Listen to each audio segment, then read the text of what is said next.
सुशांत सिंह राजपूत की हत्या के बाद कई चीजें बाहर निकल के आई हैं। कुछ मैंने इंटरव्यूज पढ़े हैं, कुछ डायरेक्टली भी बात की है। तो उनके पिताजी का कहना है कि वो फिल्म इंडस्ट्री में हो रही टेंशन के करके बहुत ज्यादा परेशान थे। अभिषेक कपूर जिन्होंने उन्हें लॉन्च किया, उनके साथ हाल ही में एक फिल्म की है केदारनाथ। उनका कहना है कि it was a systematic dismantling of a fragile mind. Ankita जो उनकी लॉन्ग टर्म पार्टनर रह चुकी है, उनका कहना है कि वो सामाजिक रूप से की गई अपमान और बेइज्जती नहीं सहन कर पाया। तो अब मैं आपको बताऊंगी कि मूवी माफिया ने ना कि सिर्फ उनको बैन किया था, सिस्टमैटिक डिसमेंटलिंग, कैसे कतरा कतरा करके उनका दिमाग तोड़ा गया है, उनको मारा गया है।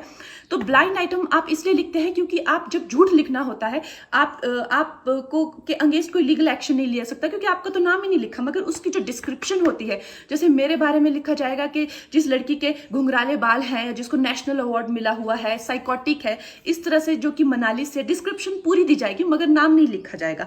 23 अगस्त 2017 को बॉलीवुड लाइव सुशांत के बारे में लिखता है कि वो जब भी सेक्स करता है तो सिर्फ अपने ही गाने सुनता है, वो सबसे बड़ा नार्सिसिस्ट है। 16 दिसंबर 2016 में मुंबई मिरर लिखता है कि सुशांत एक ट्रक ड्राइवर की तरह लगता है। 22 फरवरी 2019 को मुंबई मिरर लिखता है कि पार्टी में तमाशा करने के बाद सुशांत ने कांच की बोतल एक डायरेक्टर के सर पे दे मारी। 18 अक्टूबर 2018 को डीएनए लिखता है कि सुशांत ने अपने को एक्टर का रेप किया और वो मीटू के चलते अब जेल जा सकता है। और ऐसी न जाने कितने अनगिनत झूठ।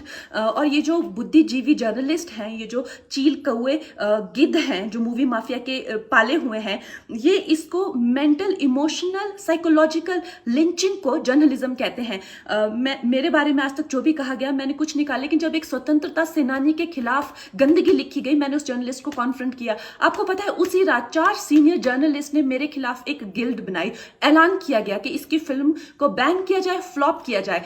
आपको पता है 3000 जर्नलिस्ट गैंग अप होते हैं एक अकेली लड़की पर, उसकी इमोशनल लिंचिंग करते हैं सरेआम, और ये समाज कुछ नहीं कहता, कानून कुछ नहीं कहता है। मैंने उन पे केस करने की कोशिश की, मगर 1 महीने बाद वो गायब हो गई। मेरी फिल्म रिलीज हुई, गायब हो गई। तो मेरा कहने का मतलब ये है कि अगर ये समाज जिस अन्याय की बुनियाद पर खड़ा है और कभी आवाज नहीं, आप ये पढ़ते हैं, चटकारे लेते हैं, कभी आपने सोचा है कि कभी नेपो किड्स के बारे में ये क्यों नहीं लिखा जाता है?